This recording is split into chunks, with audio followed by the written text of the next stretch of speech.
আচ্ছা, আমরা আজকে মূলত ক্লাস করব বায়ারকে যখন আমরা একটা জব প্রুফ সাবমিশন করি, তো সেই জব প্রুফ সাবমিশনেরও আমাদের কিছু স্ট্যান্ডার্ড আছে। তো সেই স্ট্যান্ডার্ড গুলো আমাদের অনেক ফ্রিল্যান্সার বা অনেক প্রফেশনালরা কিন্তু জানে না।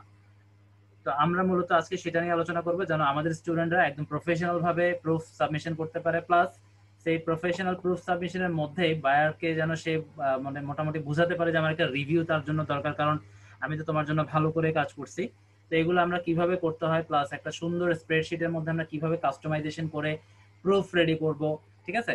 তারপর আমাদেরকে কিন্তু অনেক সময় ফেসবুকে যে আমরা প্রমোট করি, প্রমোটিং করার সময় কিন্তু আমাদের গ্রুপের দেখা যাচ্ছে আমরা কেউ 100 গ্রুপে করতেছি, কেউ 10টা গ্রুপে করতেছি, কেউ 50টা গ্রুপে করতেছি। সেই গ্রুপের মেম্বার গুলো টোটাল করার একটা ব্যাপার, যেটা হয়তো অনেকে রুলসটা জানেন, আবার অনেকে রুলস জানেন না, যেটা অটোমেটিক কিভাবে ক্যালকুলেট করতে হয়।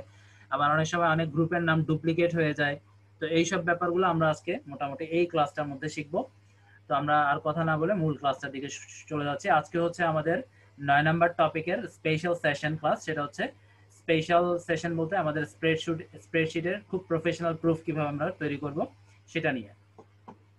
ঠিক আছে, আমরা মূল ফাইলে চলে যাচ্ছি। Special session professional job proof submission with review asking technique.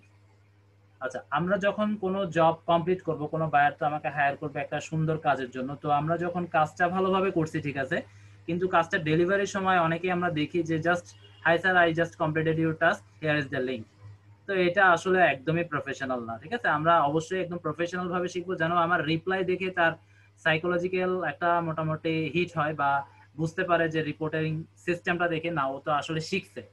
না শিখলে তো এভাবে আসলে আমরা তো অনেক সেলারদেরকে, আমি নিজেও অনেক লেভেল 1 লেভেল 2 সেলারকেও দেখছি, ওরা আসলে অত ভালোভাবে রিপ্লাই দেয় না, হয়তো সময়ের অভাবে দেয় না, আবার এমন হতে পারে অনেকে জানে না বিধায় দেয় না।